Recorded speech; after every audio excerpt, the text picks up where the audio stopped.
So I graduated college almost 7 years ago, and I graduated high school almost 11 years ago. In fact, I had my 10-year reunion, high school reunion, last June. And yet, for some reason, YouTube keeps recommending me 2020 college acceptance reaction videos. But I'm not complaining because I find them very entertaining to watch, and I remember very clearly that whole roller coaster of emotions. You put so much time and energy into writing your applications, and then for those months between submitting your application and finding out the results, you're just simultaneously preparing yourself for the best and worst case scenario. Champagne. Happy. Sponge. Sad. To soak up my tears. Gummy bears and gummy worms. Bears sad, worms happy. Come on, Aaron. Anyway, I know a lot of you who watch my channel are either in college right now, or maybe you just recently graduated or are about to graduate, so I wanted to make two videos. In this first one, I'm going to be sharing my thoughts and advice on college itself, starting college, things that I wish I knew before going to college. And then in the second one, which will be uploaded sometime shortly after this one, I'll talk about my advice for getting through those early years of post-grad life. Before we continue, if you're not already subscribed, and especially if you are going to be a college graduate soon, then please be sure to hit the subscribe button as well as the notification bell so you can be notified when that next video comes out. I had no idea what I wanted to do when I started college, and to be honest, when I was a kid, I also didn't really have a super clear idea of what I wanted to be when I grew up. So I went through phases of wanting to be a teacher, of being an interior designer, which stemmed from many hours of watching HGTV when I was in middle school, and a lawyer for like a couple of seconds. I did know when I started college that I would major in English, and I applied as an English major really just because I like the subject and I liked writing, and I was like, I might as well do something that I like because there isn't really anything else that I'm, sure that I want to do. So I didn't have a plan when it came to a career path, and I did have a major, but I just wasn't really sure what I was going to use it for.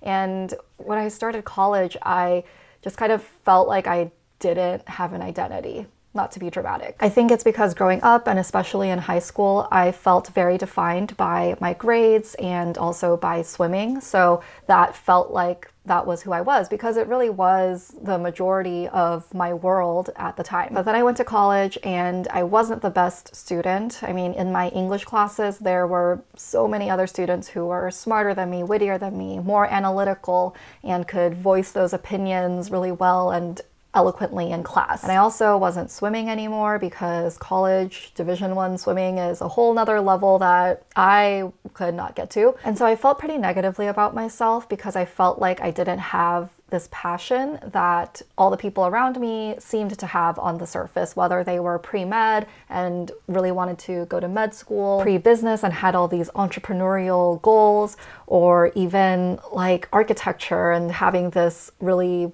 awesome skill that they could develop. I just kind of felt like I was there and I didn't really know what I wanted to do. I had some interests, like, I liked my major, I liked writing, I liked music and playing music, I liked swimming, and all of that, but none of those were my passion. There's a lot of pressure to know what you want to do and find something you're passionate about at an early age, or at least at a college age.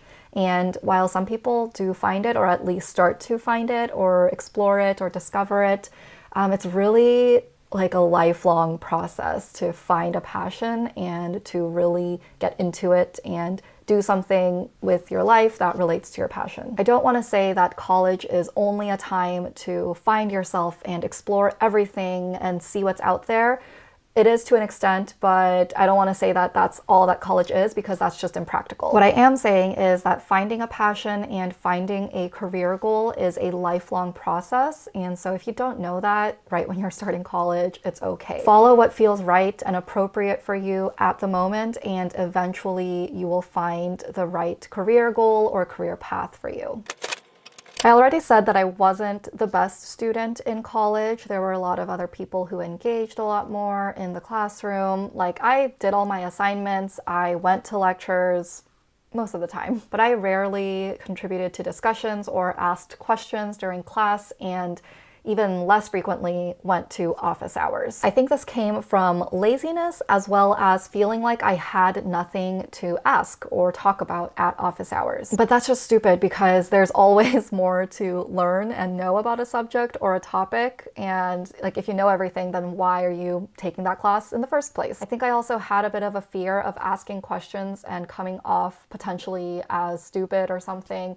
But your professor is not gonna think that you're stupid for asking questions. If anything, they're gonna think that you're really insightful or thoughtful or at least eager to learn more. These professors have office hours that are dedicated every week or multiple times a week, depending on the professor, in order for you to go and talk with them. Like, these are really smart people who have done lots of research in whatever topic you're studying. So just take advantage of that while you can. And making that connection with your professors not only helps you learn more and do better in your classes, but it also is just setting you up for the future when you might need to potentially ask them maybe for a letter of recommendation when you're applying to grad school. I mean, going to office hours takes like 15 minutes of your time, so it is so worth the effort. There's very little risk involved, if any, and you get so much out of it. I mentioned earlier that I was a swimmer in high school, so I was swimming multiple hours a day, I was competing every week, and I was eating whatever the hell I wanted. Fast forward to college, and I was still eating whatever the hell I wanted, including late night fried chicken strips and garlic cheese fries and multiple bowls of Captain Crunch for dessert. The difference was I wasn't swimming every day anymore and burning a bunch of calories, and so do the math.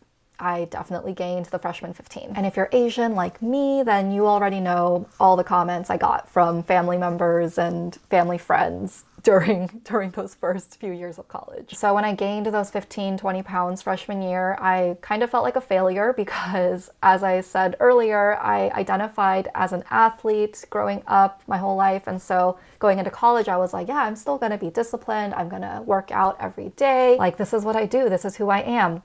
And that didn't happen. But that's okay, and it makes sense because when you go to college, you're in a completely new environment. You have a new schedule, you have new friends and new people around you, a new living situation, new food that you're eating and is available to you. So if you're not able to balance all of that and maintain your figure from being a teenager in high school, then that's okay. Of course, I would never want anyone to just completely disregard their health and live an unhealthy lifestyle, but if you end up gaining some weight in college your freshman year, it's okay. There's a reason they call it the freshman 15.